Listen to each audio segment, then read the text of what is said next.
Throughout history, only a few names have left an imprint on the world, like J. Robert Oppenheimer.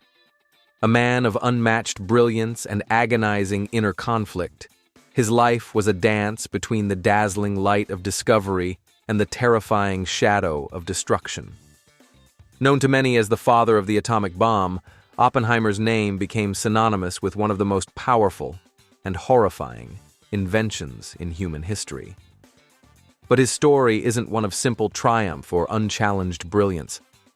It's a tale of ambition, anxiety, genius, guilt, and ultimately, loss. Was he a hero who helped end a brutal war, or a villain who opened Pandora's box? The truth, like the man himself, is far more complicated.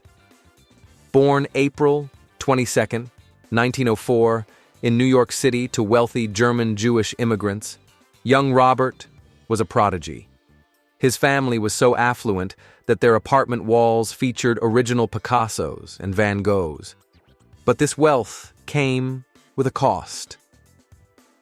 Robert grew up spoiled, emotionally fragile, and isolated. Despite being intellectually gifted, racing through school and graduating at 17, he struggled socially and was bullied.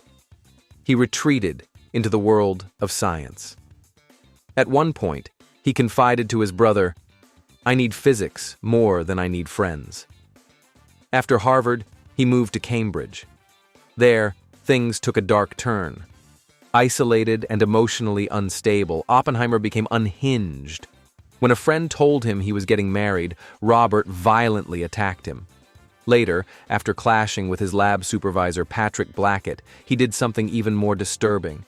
He laced an apple with poison and left it on Blackett's desk. Fortunately, no one ate it. But Oppenheimer confessed, and only his father's wealth and influence saved him from expulsion and criminal charges. Oppenheimer's life changed in 1926 when he moved to Germany and studied under Max Born, a pioneer of quantum mechanics. Under Born's guidance, Robert flourished. By 23, he'd earned his PhD and published over a dozen papers. Later, as a professor at Berkeley, Oppenheimer became known for his sharp mind but erratic interests. He could jump from particle physics to Sanskrit to political activism without finishing any single project. He supported leftist causes, even organizing fundraisers for the Spanish Civil War, ties that would later haunt him. Still, his intellectual magnetism was undeniable. Everything changed in 1942 when Oppenheimer was tapped to lead the Manhattan Project, the US government's top-secret effort to build an atomic bomb. Despite having no engineering background and a suspicious political history, he was chosen for his unique mix of genius and charisma. He handpicked Los Alamos, New Mexico to serve as the laboratory's home, a remote place where some of the world's brightest scientists would gather. Under immense pressure, he proved a natural leader. He managed clashing egos, kept the team united, and created a true scientific community. All the while, the ethical weight of his task loomed. To build the bomb, scientists had to overcome enormous technical hurdles. They needed enough uranium-235 and plutonium-239, both capable of sustaining nuclear chain reactions. Once enough material was secured, the challenge shifted to building a device to initiate that reaction. It all came to a terrifying crescendo on July 16, 1945, at the Trinity test site. The first ever atomic bomb was detonated, unleashing a blast that shattered windows 160 kilometers away.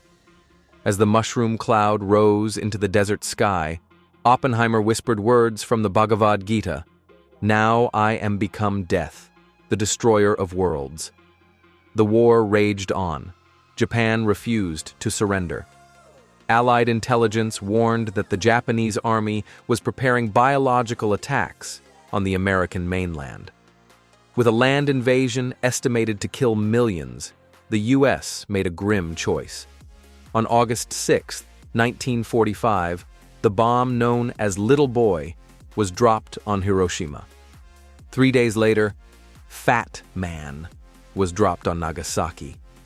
The devastation was beyond comprehension, over 200,000 dead by the year's end. Though the bombs ended the war, they introduced the world to a new kind of horror. Oppenheimer became a national figure, but his views quickly changed. Horrified by what he had helped unleash, he urged for international nuclear control and spoke out against the development of the even more destructive hydrogen bomb. This didn't sit well with Washington.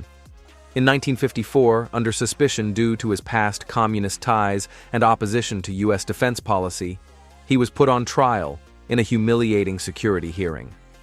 Stripped of his security clearance, he was exiled from nuclear policy forever. In the years that followed, Oppenheimer withdrew from public life. Diagnosed with throat cancer in 1966, he spent his final months reflecting on his past. Friends recalled his greatest tragedy wasn't the bomb, nor the trial, but the squandered potential. In the 1930s, Oppenheimer co-discovered black holes, years before they became mainstream in physics. But, distracted, he moved on. A student he mentored, less brilliant but more focused, cleaned up the paper and later won a Nobel Prize. Oppenheimer missed out.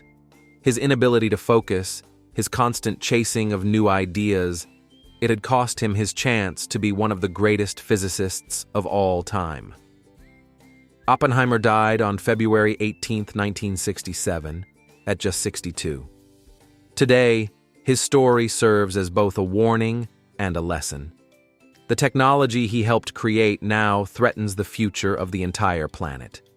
There are over 13,000 nuclear warheads on Earth, most held by the US and Russia. The danger he once tried to contain is very much alive. But beyond geopolitics, his story is also personal. It teaches us that brilliance alone isn't enough. You must finish what you start. You must carry your talents to their fullest extent.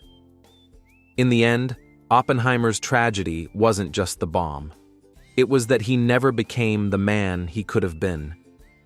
Oppenheimer's legacy lives on, not just in textbooks or history documentaries, but in every conversation about science, ethics, and power.